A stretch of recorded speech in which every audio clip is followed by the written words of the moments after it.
va pas être une mouette, hein, vous le dis moi. Il y a tout qui marche. Bon, et ben on va passer à la chose suivante. On va rayer ça sur la liste et puis on va attaquer autre chose. Quand tu bosses la semaine, comment tu fais pour sortir le week-end là, quand il y a 40-50 nœuds? Hein?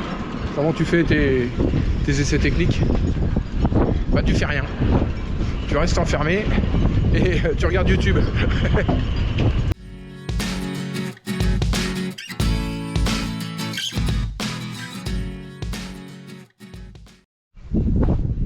Ouais, petit loulou, allez, une petite vidéo sans prétention, juste pour vous expliquer un petit peu comment on avance, tout doucement. C'est pas évident parce que on n'a pas une météo forcément toujours facile et on peut pas sortir comme on veut, voilà, tout simplement. Allez, je vous laisse regarder ça et puis je vous tiens au courant de toute façon pour la suite des événements. Bon, salut les petits loulous. Je continue mes petits bricolages. Voilà, là j'ai fixé ma... Alors je sais pas comment ça s'appelle, c'est disons un guide, voilà, on va dire comme ça, pour la chaîne d'encre. Voilà, que ça soit guidé, hop, de manière... Enfin c'est d'origine, hein. C'est pas moi qui l'ai fait, enfin moi j'ai juste poncé, repeint. C'est pour guider la chaîne, pour éviter que ça frotte trop sur le pont. Donc bon voilà, ça c'est fait. Bon, on verra au fonctionnement. Ah, faut que je vous fasse voir un truc. Bon, on a fait l'acquisition d'un déshumidificateur de type Saneo, comme ça. Alors nous, pour rien cacher, c'est un 10 litres. Hein. Il fait 100 mètres cubes à peu près. Il est prévu pour une pièce de 20 mètres carrés ou l'équivalent de 60 mètres cubes. Donc je pense que pour le bateau, ça va très bien. Et on peut régler donc le pourcentage d'humidité qu'on veut à l'intérieur. On a fait des essais, les premiers jours étaient moyens. À mon avis, il fallait du temps pour que ça se mette en route le système et pomper toute la flotte qu'il y avait dedans. On en a retiré beaucoup. En moyenne, facilement 3 à 4 litres par jour. Sans problème, vraiment. Et puis, mais je suis très étonné de l'efficacité. Par contre, on n'a plus du tout, quasiment d'humidité sur les hublots. On retirait pas loin de 1 litre, à peu près d'eau tous les 2 jours dans les fonds de cale. Voilà. Donc je pompais voilà, juste par la condensation. On s'est même demandé s'il n'y avait pas une fuite.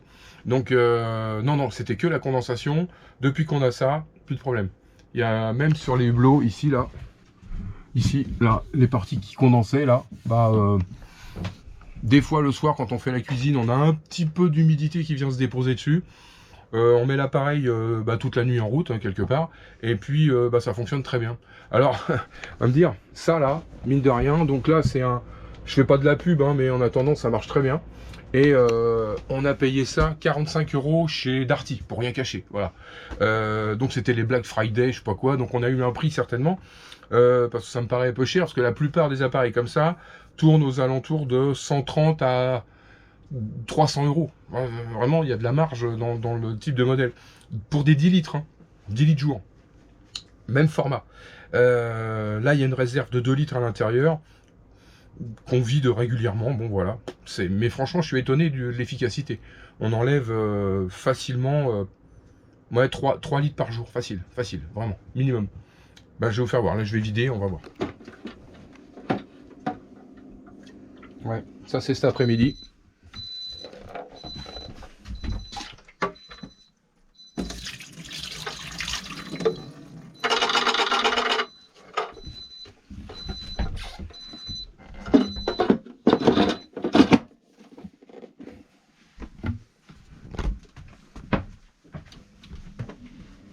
Et là, on a 47% d'humidité dans le bateau. Bien. Voilà. Je me dis que pour 45 €, je sais pas s'ils se sont plantés dans le tarif, hein, mais je suis quand même vachement étonné. Pour 45 €, facture à l'appui, hein, c'est pas un mensonge. Hein. Franchement, il fait le boulot nickel, quoi. Vraiment le boulot nickel. Donc, Darty, Saneo, 10 litres. Déshumidificateur, le truc de base, vraiment le premier prix, quoi. Voilà, tout bête. Ça marche très bien. Alors il est peut-être un peu plus bruyant que le modèle à 200 €. Voilà. Là, il fait 40 décibels. Et je crois que le modèle plus performant, entre guillemets, doit faire 38 décibels. Alors 2 décibels d'écart, je sais même pas si ça s'entend vraiment, enfin si on peut faire vraiment la différence. En attendant, là...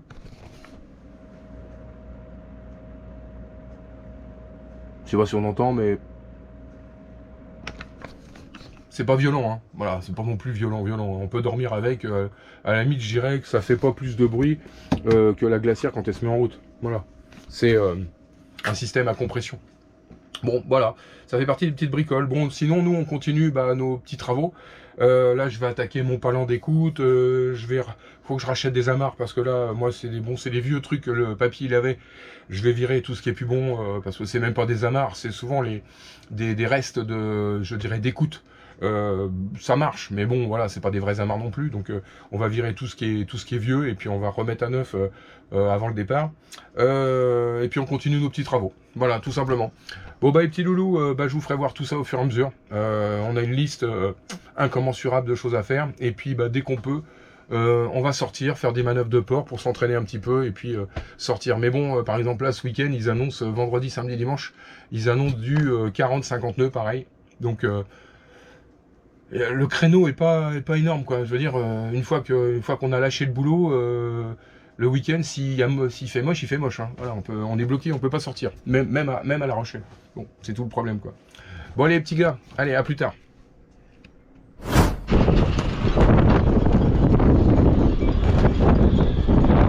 Oh la vache.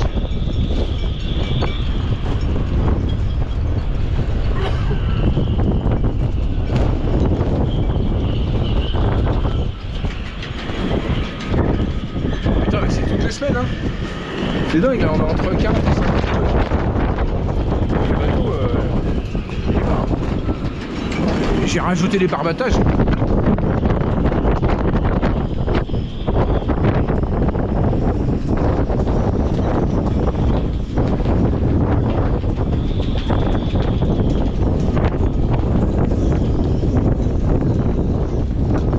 On se rend pas compte sur la GoPro là, mais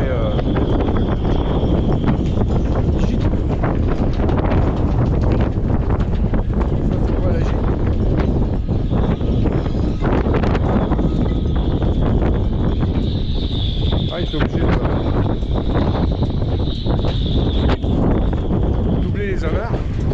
Ah, c'est tendu, hein. Et là, j'ai tout mis là. C'est complètement écrasé.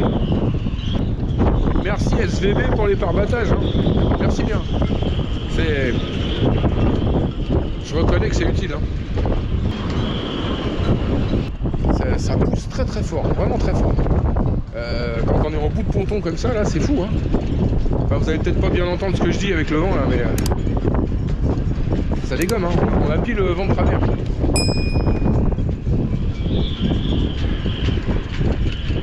Ah, lui, là, c'est pareil, hein. Quand tu bosses la semaine, comment tu fais pour sortir le week-end, là, quand il y a 40-50 nœuds, hein? Comment tu fais tes essais techniques? Bah, tu fais rien. Tu restes enfermé et tu regardes YouTube. Oh la vache.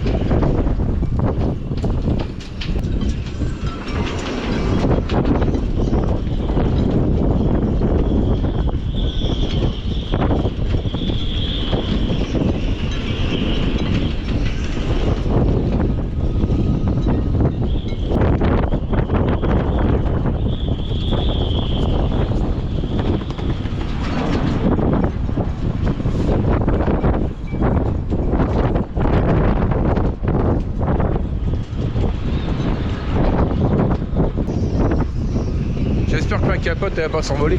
Mais bon. J'aimerais pas être une mouette, hein, vous le dites moi. C'est moche mais ça proteste quand même. Par contre j'ai peur que ça se déchire. On va peut-être dû l'enlever. Bon allez, on rentre au bercail. Voilà. Je peux rien faire aujourd'hui. Bah ni demain, parce que ça va être la même. Entre 30 et 50 tout le temps. Voilà. Tout le week-end.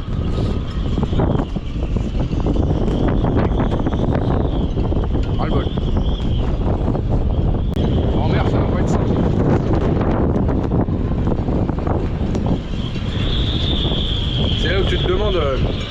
Tes oreilles de chat, est-ce que tu les as bien?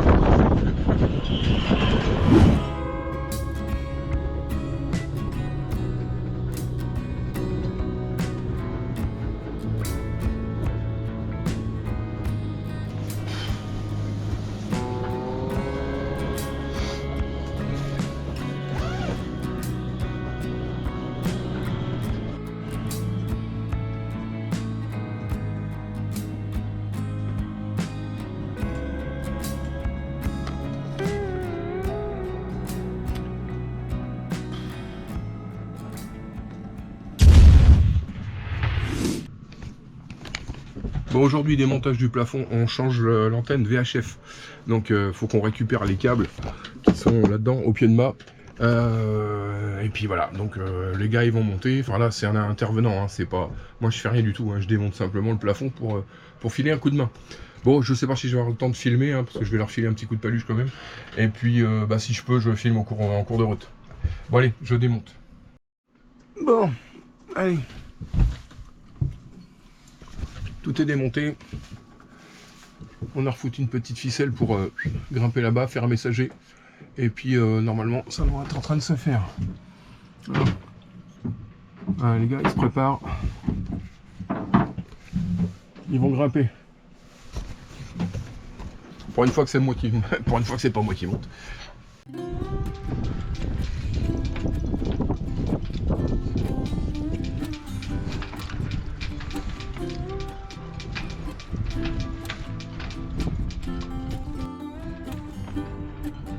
Bon, bah il est en haut.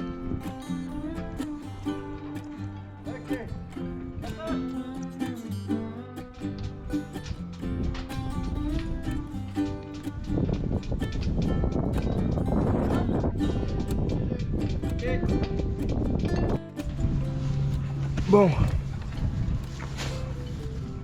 Eh ben nickel. Le câble il est passé. C'était chaud quand même, hein. C'était chaud. Bon, allez, on continue en bas.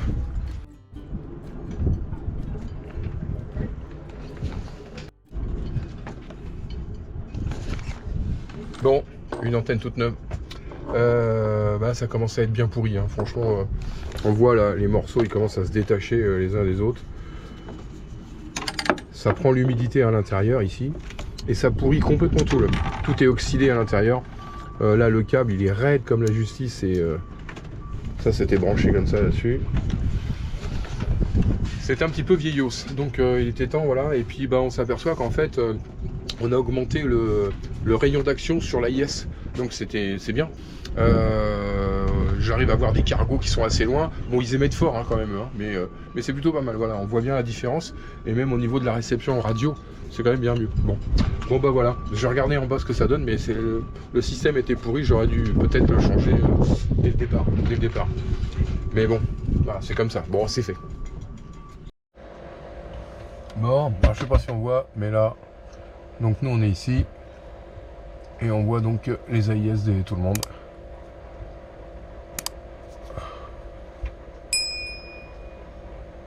Ouais.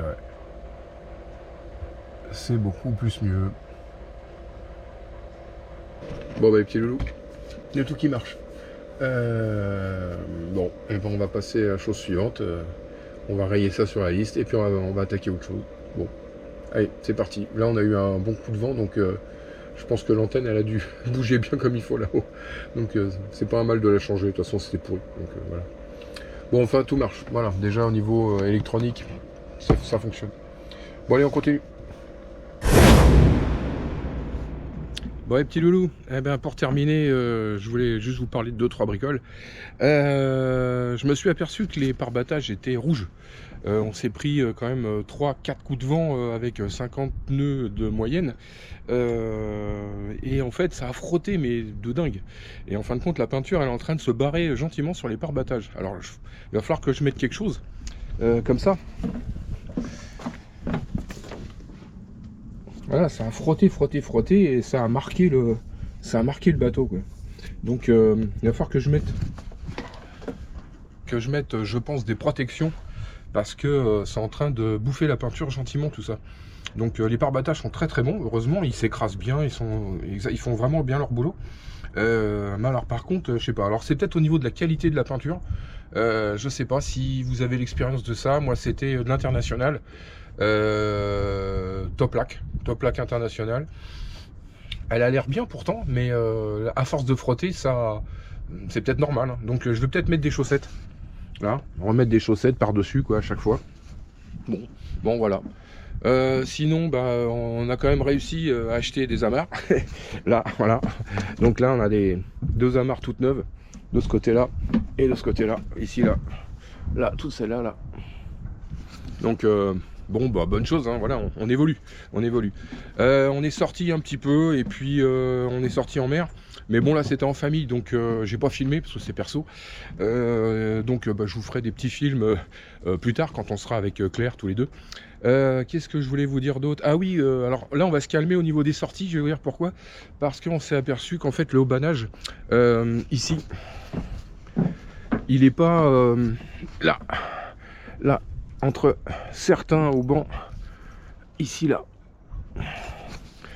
On n'a pas la même tension partout. Donc je vais faire contrôler le haubanage parce qu'il y a des endroits c'est vraiment très très mou, des endroits c'est très dur. Il n'est pas calé de la même façon partout, hein, ça se voit bien. Là quand on fait là ici, hein, comme ça. Là celui-là il est très très raide. Et celui-là par contre il est beaucoup plus mou. Donc on va le faire contrôler. Parce que je voudrais pas foutre le mât par terre quand même. À mon avis, la tension est pas bonne à tribord, on n'a pas la même chose qu'à bâbord. Donc bon, c'est pas dramatique quand il n'y a pas beaucoup de vent, mais si ça doit souffler, qu'on doit passer de riz, trinquette, machin, et que ça doit cartonner un petit peu un jour, j'ai pas envie de me retrouver avec le mât par terre. Bon, ça serait la bonne chose. Donc on va faire contrôler ça. Il y a la semaine prochaine, je pense, des gars qui vont venir pour contrôler avec un appareil, régler le haubanage comme il faut. Et puis voilà, au moins on sera tranquille et on pourra continuer les sorties. En attendant, là je sors pas parce que j'ai pas envie de prendre le risque. Voilà, tout simplement. Alors là il n'y a pas trop de vent, ça va, il fait beau. Mais bon, il suffit que ça se lève un petit peu et qu'on ait 15-20 nœuds et au près ou je sais pas et que ça tire un peu dessus. Bon, je voudrais pas non plus prendre le risque de foutre le mât par terre. Donc on va se calmer, on va faire le réglage et après on fera une sortie. Voilà, que je vous filmerai. Voilà. Bon les petits loulous, bah écoutez, la vidéo elle était un petit peu courte, mais bon, on n'a pas fait grand chose cette semaine, donc je vous laisse tranquillou. Et puis l'avancement des travaux, bah, on avance gentiment. Et puis les prochaines sorties, je vais les filmer. Voilà. Et bah écoutez, je vous souhaite un bon week-end et à plus tard. Allez, salut. Quick Marine, outillage de pêche, accastillage, vêtements sportwear, bateau-école pour apprendre à naviguer en toute sécurité. Quick Marine sur le port de Plaisance à Rochefort, bassin numéro 2.